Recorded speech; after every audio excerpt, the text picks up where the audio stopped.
Pro Group Management, workers' comp that works for you.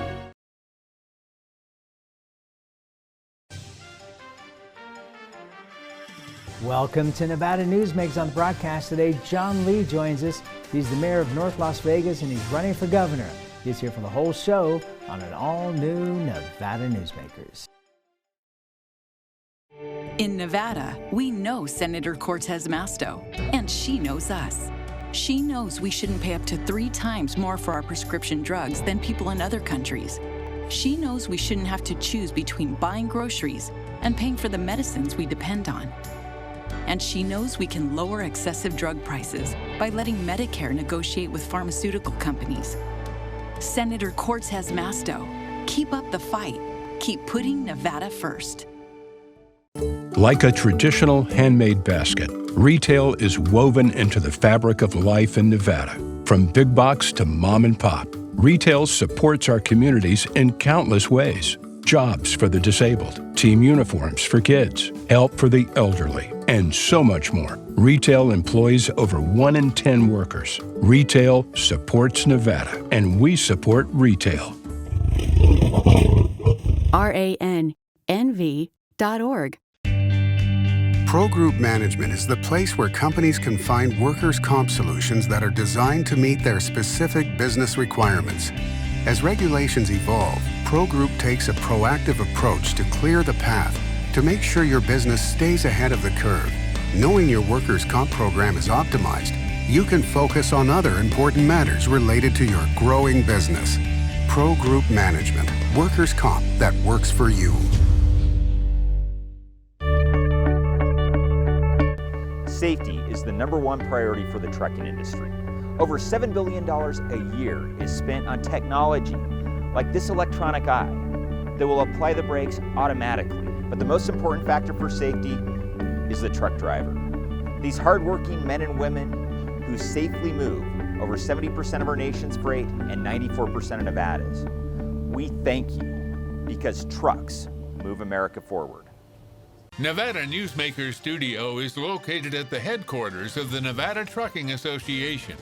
Motion and purpose are a truck's greatest virtue. This is Nevada Newsmakers with host Sam Shad, a no-holds-barred political forum. Now, from the Nevada Newsmakers broadcast headquarters, here is Sam Shad. And back on Nevada Newsmakers, we're always pleased to welcome back to the program John Lee. He is the mayor of North Las Vegas. Pleasure to have you on the program, sir, once again. Nice to be with you, Sam. Today, I always enjoy your company. Thank you. And of course, you're running for governor. And so that's part of the reason why you're traveling in Northern Nevada, but we got the opportunity just a few weeks ago to visit with you in Southern Nevada. So let me ask you this. Let's start out here. As you look at what Governor Sisolak has done over the past year and a half in regards to COVID and what he's doing now, what would you have done potentially differently than what he is doing? Well, in the first wave of the decision, I wouldn't have shut down all 17 counties. I recognize that Washoe and Clark are counties that a lot of people come into, but in the rurals, unless you're having a family vacation or reunion, you're not really having a lot of people come into your communities all that often. I wouldn't have shut down those other 15 counties. I would have let the county commissioners, I would let the hospitals, a lot of information come forth, and allowed the local governments and the counties to be able to make those decisions. Their economies are not as resilient as ours, you know, and so that would have been the first thing. The second thing is, I think probably I would have communicated a whole better way with the state of Nevada, with the local officials, with the government leaders, with the business leaders. I think too much of it was done by a small group of people who weren't very knowledgeable about what they were doing, and they didn't bring people in to get consensus that this was a good idea. And when everybody agrees to join in and say, what are we going to do to protect Nevada? None of that took place. I think our governor spent a lot of time talking to other governors and maybe Washington, D.C.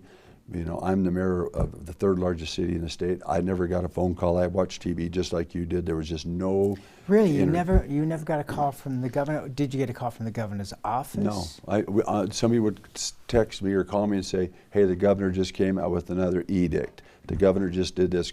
Now he probably was calling maybe somebody at the county commission, you know, or something like that. But when it came to the cities, there was nothing there. He didn't, I mean, maybe being a former county commissioner, he thinks that's where the power of the community is, I don't know. But I can tell you right now, we were never in the loop about understanding what it was doing, and I always felt like these draconian measures were being forced upon us without any involvement in the decision-making process. As governor, I would have done more of that. All right, would you have shut down the casino industry for 3 months as he did? No, I wouldn't. And I think that sometimes people overreact to situations, or they follow other people who are overreacting without getting enough information. As I look back right now, I wouldn't have probably done that. As you look at, you know, when everything first began, the mandate came out based upon, to my understanding, to not overwhelm the hospitals with COVID patients. And that was the whole idea. And then everything else that followed was not necessarily aligned with that. Was that a mistake, do you think? Well, if the overwhelming the hospitals, I'm on a hospital board, North Vista Hospital, North Las Vegas, went out and set up tents in all these areas where people go and make us say, we never had anybody even go to those locations. We didn't, I know there was a lot of stuff set up in Las Vegas at certain locations. They were never used. The need was never shown, but the preparation was good. But it just didn't do that. It just didn't happen the way that potentially that the governor thought it would happen. What's your thought now? First of all, let me ask you: have you been vaccinated? No, I have not been. Okay, why? I got COVID. Right. I was very blessed. For 3 days, I was just extremely tired, and so I got COVID. I did the 14 days. I did everything you're supposed to do. From what I'm talking to, and I have other friends who are in the healing arts, they're telling me, John, you have probably 11 months worth of antibiotics or whatever you would call it in your body that's just going to stave it off. And so I believe that, and I trust that. And the other thing is the FDA hasn't approved it yet. I hear maybe at the end of this month they might approve it. Hang on, it's been given emergency approval. Yeah. And it's a frustration to me that they have not given final approval, but that's kind of the way the system works. Is it's not something that happens overnight, but I wish that they would speed things up. I thought it was maybe at the end of this month there would be an announcement made on that. That's what I heard. I had a daughter who went and took the Johnson & Johnson shot, healthy, a healthy girl, and all of a sudden her heart started palpitating. We had to run her down to the hospital. We didn't know what was wrong. Thought she was having heart issues, you know. It was the virus that they put into you that affected her heart. I just haven't had the desire to get the shot, and I just haven't done it yet. Okay, so at the end of this time period that your medical advisors have given you, will you get the shot then? Because I mean, you've had serious health issues, and so you are certainly somebody that I would think would want to make sure that you were as prepared as possible. Yeah, I want people to make their own decision. I don't want the government to tell them what to put in their body. And so when that time comes and the FDA does what it does, and there's a certain period of time and we get rid of 3 and we say this is the one you should really put in your body, this one wasn't good, and this one has side effects, then I'll take a look at it. But as it sits right now, I feel very confident that I have the antibiotics or whatever's in your body to stave it off.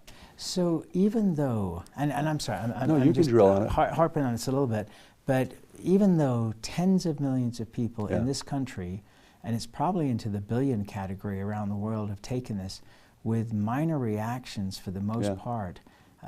Even you said your daughter or daughter-in-law had had a reaction, but it was, I'm guessing, short-lived, and she got past it with no issue. In about 2 weeks. Right. Does that not give you confidence? No, I'm not saying I'm not confident in it. I'm just saying at this point in time, I'm all right. You know, my body has built up the immune system for it, and I'm waiting to see what happens and see what the FDA does, and just making that choice on my own the way other people are making their choices. Okay. Would you recommend to your citizens and the citizens of the state of Nevada that they should get vaccinated? I would say to them, if you feel that you want to get vaccinated and you feel secure and it's right for you, go do it. You know, if you want to wait a little longer or you don't want to do it, even if I told everybody to do it, I can't force anybody to do it, so I just want to leave it upon individuals to make those decisions themselves. So you are somebody that comes from the business world, very successful plumbing company. What we're seeing now is there is a distrust of government by a portion of the population in terms of the vaccinations. And for many reasons, whether they're anti-vaxxers or just don't tell me what to do, or people are saying we don't want to get the vaccine. Now you're seeing private companies saying, especially in the hiring position, if you want to come work for us, then you're going to have to be vaccinated. Are you comfortable with that? With companies saying, you want to work for me, you got to do this? Yeah, if a company wants to say that, and that's part of the prerequisite to join their company, they want to do it, I get it. That's their responsibility to, as they feel, to protect their business and their interest and the people that work for them. I have no problem with that at all. But it does allow somebody to make the decision, do I want to go to work there, or do I feel this is an infringement upon my personal rights? Then they can make that decision too. So, what about the convention business? You've now got CES saying you got to be vaccinated to come in. You know, you sat on the convention authority for a long time. Do you have any issues with businesses coming in and saying, if you want to attend our convention, you got to be vaccinated? I don't. I understand those are business decisions, and they have the right to do that, and people have a right to associate with their business or not associate with their business. So, no, I have no problem with that, Sam. Okay, let's change topics here. Over $3 billion coming to the state of Nevada. Government officials are going out on a listening tour of what the public thinks should be done with this money. What's your thoughts as mayor of North Las Vegas? And then looking at the state overall, you know, truthfully, I'm just going to throw this in. I haven't heard a lot of exciting ideas from the people I've talked to so far about this. I mean, they're saying things like, well, we should put money back into the unemployment fund, rainy day fund, things like that. I'm looking for big ideas, maybe one-shot deals, but big ideas. You got big ideas? Yeah. Well, you mentioned one-shot. There's a lot of communities that that really have infrastructure needs that they really need to take care of that they'll probably never be able to do for years and years. And there's things that would make life better for the community and for the city itself. So we put together a list of things that we think that money should be used for, and it all has to do with strengthening the economy of North Las Vegas. There are some things in the jail services. There are some other areas that possibly will be on that list, but we're putting together a list right now. I think by the end of August you have to have your list in, and so that's still under decision. But we did have a group of us go out among the community. People come in and talk to us. Most people in North Las Vegas don't really think that we need much. You know, I mean, actually, I believe if it weren't one-shot money, we would just say keep the money in the government. We're doing okay over here. We don't need the money just because we can get it, but if you're going to give it to us, then we're going to let you know what we're going to use it for. But most people are pretty satisfied in North Las Vegas that we're doing all the things and taking care of all the issues that they think we should do. So we haven't had a big turnout either. What about the infrastructure bill that's coming down the pike? It would seem that Apex would be a great place to start your industrial park. With infrastructure there or additional infrastructure. Yeah, we've got the infrastructure in place right now.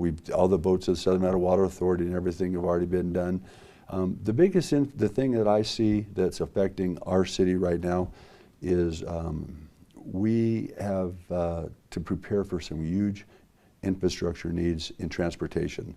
There's a lot of things happening in North Las Vegas. A lot of companies are going to come there. A lot of vehicles are going to be driving the roads. So that's one of our big problems. The second one is... okay, so you're saying you need roads or you need bus transportation?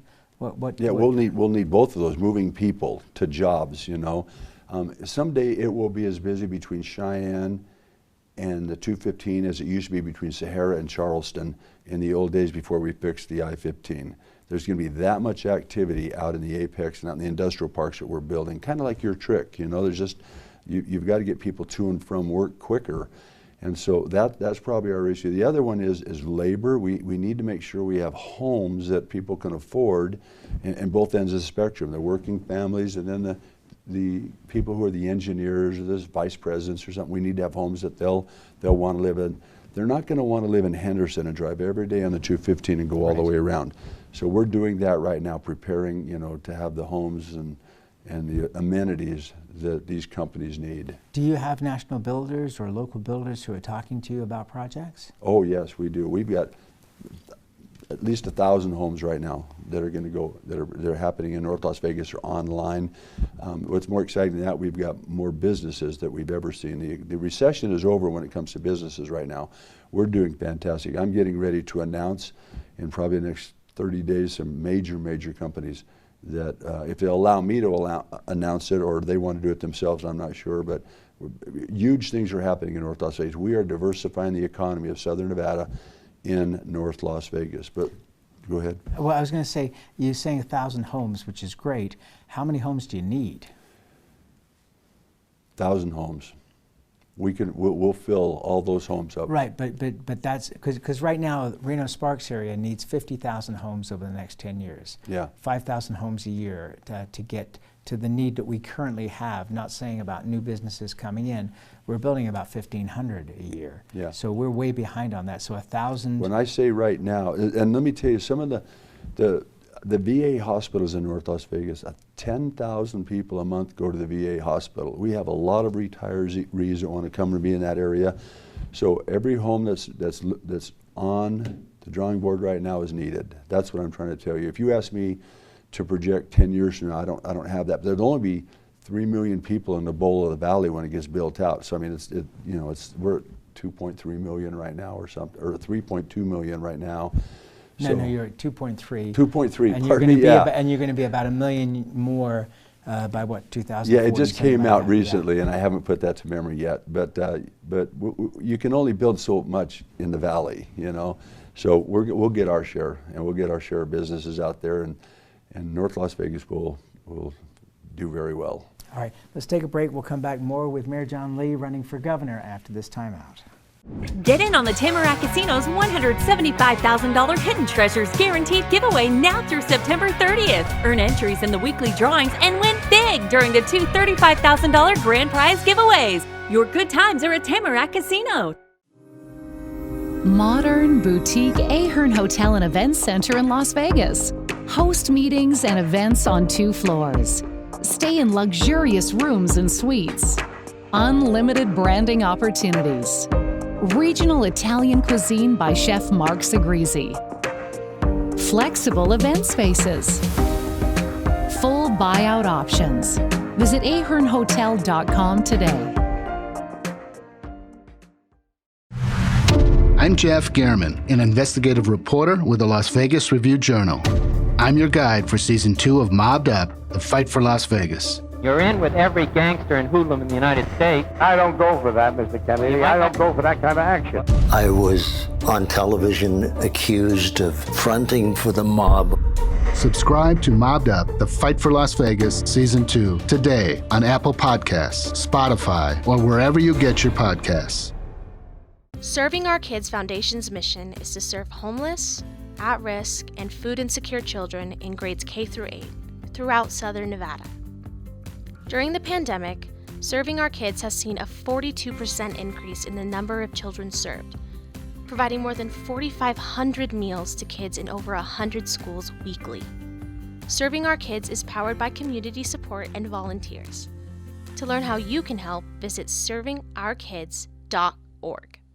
Get in on the Tamarack Casino's $175,000 Hidden Treasures Guaranteed giveaway now through September 30th. Earn entries in the weekly drawings and win big during the two $35,000 grand prize giveaways. Your good times are at Tamarack Casino. This is Nevada Newsmakers. And back on Nevada Newsmakers, we continue our conversation with Mayor John Lee of North Las Vegas running for governor. Your concerns about Lake Mead and the water level of Lake Mead and the restrictions that are being put in. Now, understanding that the Southern Nevada Water Authority has said they're already saving more water than they're going to be asked to cut back.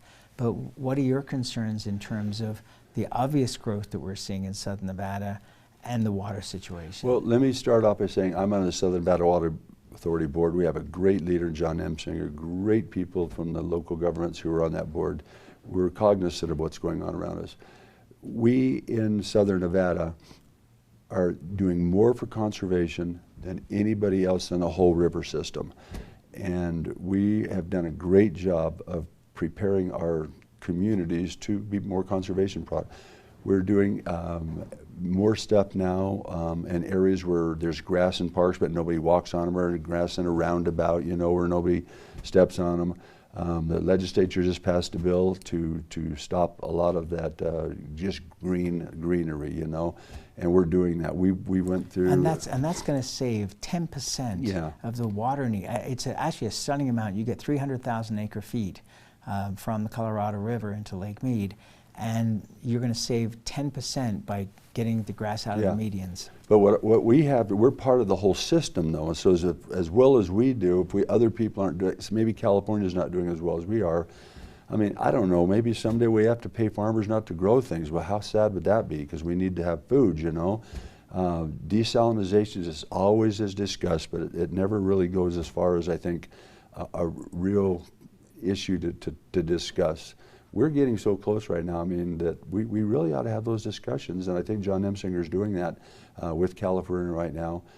But we really, well, you're looking at paying for a project or paying a portion of a project in Southern California for the Metropolitan Water District that will get their floodwaters captured and utilized, and then Southern Nevada will be able to take the benefit from that because they're putting money towards that project, correct? Right. There's a lot of discussions going on, but no real action taking place. That's what I'm trying to say. So really, we want to encourage our states to kind of, let's think 100 years from now, you know, so that's kind of where we're at on that. All right, let's take another break. We'll be right back with Mayor John Lee after this time out. 7 at 7 is available anytime, anywhere. I'm Riley Smith with your Vegas Golden Knights. Watch 7 minutes of nonstop news from the Las Vegas Review-Journal. Streaming on LVRJ.com and YouTube. Powered by the Las Vegas Review-Journal. What do you count on? You count on your power every day. At NV Energy, we've always powered what's important to you. But we're not looking at the past. We're focused on the future. While our standards are high, our rates will remain low. And our commitment to renewables isn't just meeting standards, but leading the way. Because you can count on more than just your power. You can count on the company who brings it to you. That's our promise. You can count on it. As you know, Reno is booming. Toll's development company is helping it grow with insightful design and development, building community with every project, adding beauty, adding excitement, emphasizing our shared humanity. Reno is becoming bigger. Toll's development is helping it become better, more livable, more enjoyable. To learn more, go to tollsdevelopment.com. tollsdevelopment.com. Each day, the Children's Advocacy Alliance partners with leaders, legislators, and families across Nevada to improve children's health, education, economic well-being, and safety.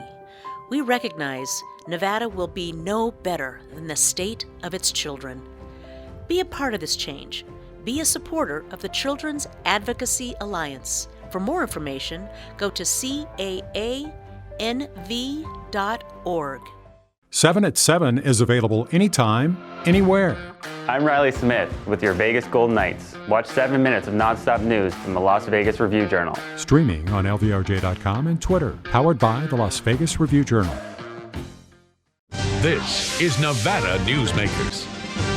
And back on Nevada Newsmakers, we continue our conversation with Mayor John Lee. He is the mayor of North Las Vegas and running for governor. So as you've been traveling around the state, what are you hearing that inspires you to continue your campaign against Steve Sisolak beyond the things that we've talked about earlier in the program? You know, I've been to all 17 counties, and I have friends in all 17 counties. My 14 years in the legislature allowed me to meet some wonderful people throughout the state.